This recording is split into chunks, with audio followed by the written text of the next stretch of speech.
Overall, game is okay. Since it's so short and minimal, I hope it is more of a proof of concept or demo for something more substantial that is coming along the way. At the very least, a player versus player mode would have greatly enhanced the experience. Besides being small and single player, my only real complaint is the amount of dead time in between turns. There's a sort of unskippable buffer time after placing cards or moving turns, and it can feel like a bit of a drag. Hi, I'm Scurvy Banana, and I made this YouTube channel so that I have an excuse just to talk about pirate-themed games. If you want to see more pirate game content, then sub. What game do you think I should cover next?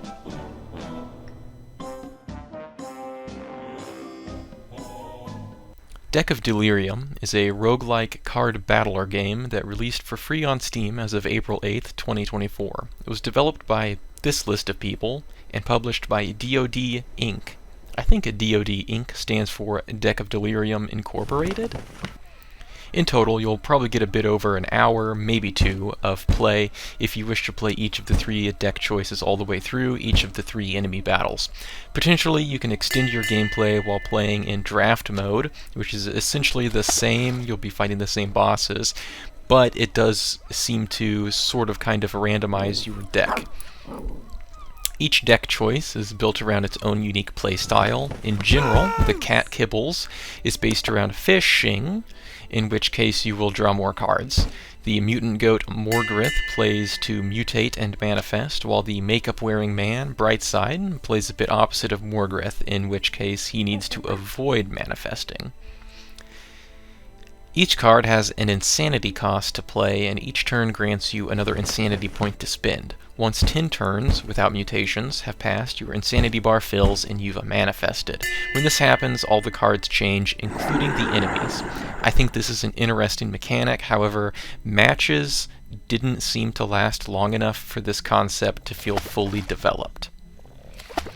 Once you bring your card into one of the 5 field positions, it'll have seasickness for a turn before being available to attack.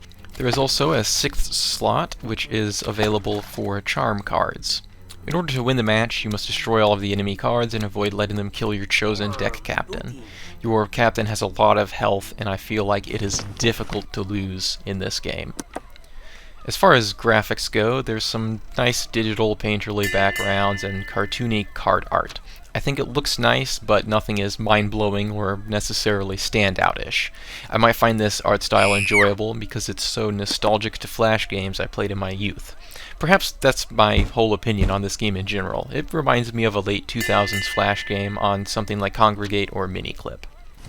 The music is virtually non-existent, but there are sound effects in the background, as well as when cards are played, they do seem to have quirky voice lines. Again, this game is pretty short and feels very easy, but it's hard to have complaints about it since it was free and objectively isn't necessarily bad and it is not a broken product. And that's it for this one. Thanks for tuning in.